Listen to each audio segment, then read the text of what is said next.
tirailleurs tombés à la bataille du chemin de fer il y a 100 ans, le massacre, souvenir donc, on n'oublie pas, nos confrères nous proposent évidemment quelques lignes là-dessus ce matin. Alun Badara, tu commentes? Oui. C'est l'une des batailles les plus sanglantes de la Première Guerre mondiale. Et malheureusement, beaucoup de tirailleurs y ont laissé la vie parce que tout simplement, ils étaient aux avant-postes et d'ailleurs même certains historiens disent qu'ils ont servi quand même de chair à canon. Et les généraux, bon, peut-être l'état-major des Alliés à l'époque n'a pas tellement su préserver leur vie parce que c'était des pertes à la limite inutiles. On s'est rendu compte qu'à la fin de la Première Guerre mondiale, beaucoup de vies plutôt auraient pu être préservées. Mais à l'époque, peut-être on ne réfléchissait pas trop sur cela et beaucoup de tirailleurs, donc inutilement, ont péri lors de cette bataille sanglante du chemin des dames. Mais seulement, ça a permis quand même à l'Afrique d'avoir son mot, de pouvoir dire et puis de compter à l'issue de cette Première Guerre mondiale parce qu'il y avait ce complexe-là qu'on avait, ce complexe du blanc, d'hommes invincibles, peut-être le seul dépositaire de la sagesse, mais on s'est rendu compte qu'à la fin de la Deuxième Guerre mondiale, les tirailleurs qui étaient en Europe sont revenus de ce conflit-là avec une autre mentalité. Et beaucoup d'ailleurs de ces tirailleurs-là ont été dans le combat pour l'émancipation du continent noir. Donc on peut dire quelque part c'était un sacrifice, c'était pas un sacrifice vain, oui. Ça a pu servir à quelque chose. Et il faut rappeler à l'époque aussi le rôle joué par Blaise Diagne quand il faisait le tour de l'Afrique occidentale française pour demander à ses frères noirs de s'engager dans cette bataille. Parce que lui, ce qu'il voulait, c'est que l'Afrique ne soit pas en reste, que l'Afrique puisse participer et qu'il puisse être à la table des vainqueurs d'une certaine façon. Parce que ce sacrifice-là a permis à des gens comme Blaise Diagne maintenant d'avoir vraiment un argumentaire plus renforcé pour dire peut-être à leurs semblables blancs qu'on a participé à cette grande victoire, qu'on se doit maintenant de nous accorder de meilleurs droits.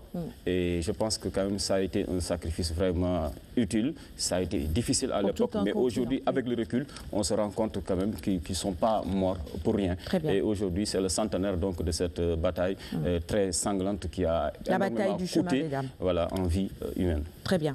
Et tu as parlé de Blaise Diagne tout à l'heure. On sait que son nom restait dans l'histoire et ici également avec cet aéroport qui a été inauguré et qui porte son nom, l'aéroport international Blaise Diagne. On poursuit toujours à la une du quotidien Le Soleil avec la promotion du dialogue et le prix Macky Sall qui a été décerné au Moro Naba du Burkina Faso.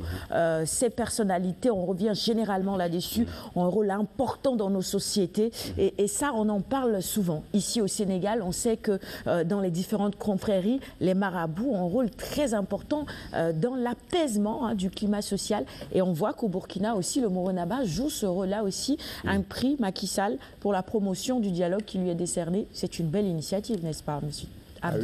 Oui, c'est magnifique, d'autant plus que je me rappelle qu'hier ou avant-hier, je disais que le président Macky Sall est peut-être le seul président en exercice actuellement, parrain d'un prix international pour la paix. C'est déjà bien d'initiative venant d'un pays africain, subsaharien, sous-développé. C'est très très bien et c'est encore mieux que ça aille dans la sous-région pour aider un peu plus à l'émancipation, à la déconstruction d'une certaine mentalité qui consiste à penser que nous sommes bons pour être derrière ou pour créer des problèmes. Je pense que c'est magnifique. Très bien. Allez, on est toujours à la une du Soleil avec le contrôle des banques. La BCEAO va serrer davantage la vis.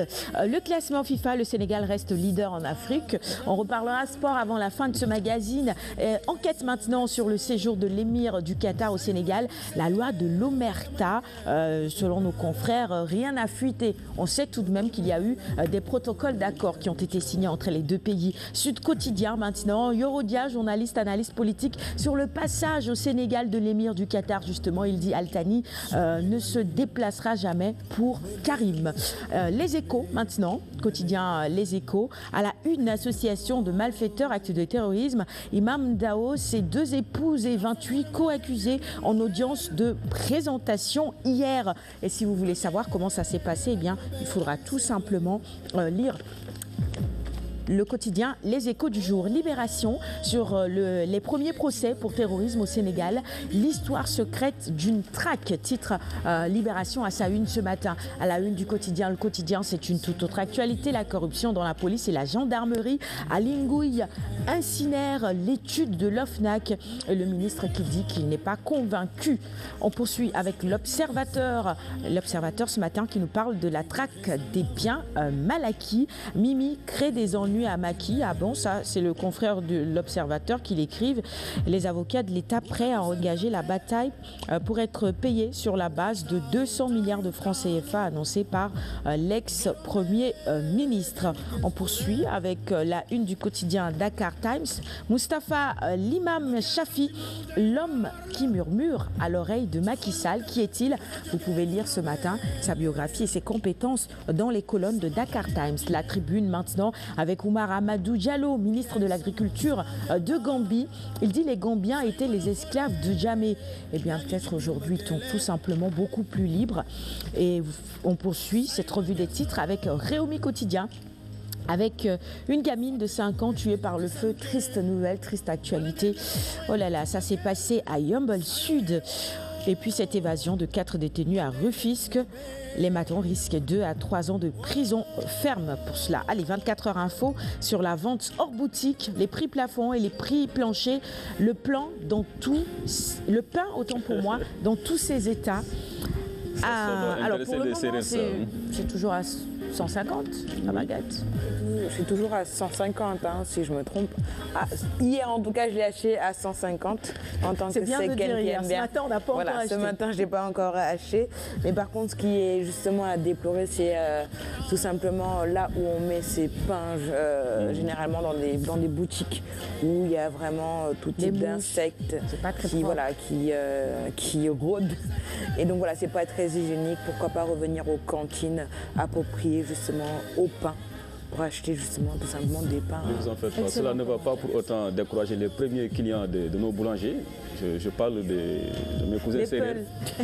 Ils seront toujours là pour acheter du pain, quelles que soient les conditions.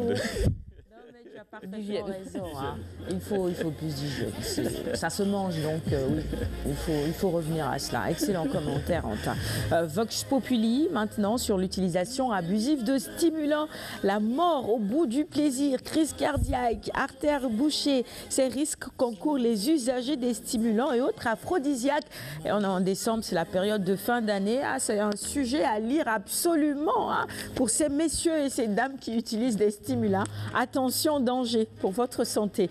Allez, on termine cette revue des titres avec les quotidiens spécialisés en sport. D'abord, Record avec Chernoy sur le mondial 2018. Il lui dit, même si on doit y laisser notre vie, j'ai envie de compléter en disant, on va se battre, tout simplement. J'ai pas lu, je sais pas ce qu'il a dit, mais j'imagine que ça doit être dans ça. C'est ça, mais ça ne surprend pas si on connaît le personnage. C'est un joueur très engagé sur le terrain. Oui, Arsenal-Liverpool, c'est à 19h45.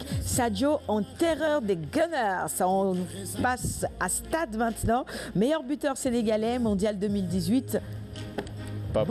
Bon, by Oumar Niasse. By Oumar Niasse. Bon timing. Bon timing, tout simplement. By Oumar Niasse, voilà, bon timing. Ça, c'est une bonne nouvelle pour la tanière également. Regardez, à la une de Stade également, Sadio Mané, terreur des Gunners. Ça revient, c'est le même titre hein, que l'on retrouve à la une de Record et de Stade. Voilà, parfois ça arrive. Sougnoulans, pour terminer cette revue des titres, Mbaye fusille le fils de Double Less. Il dit, Bala ne peut battre Gris. Eh bien ça, c'est la réalité de l'arène qui nous le dira. Et ce sera tout pour la revue des titres de ce matin. Merci à tous de l'avoir suivi. Alors, on a reçu beaucoup de quotidiens ces derniers jours quand même. On reçoit beaucoup de journaux et ces journaux arrivent.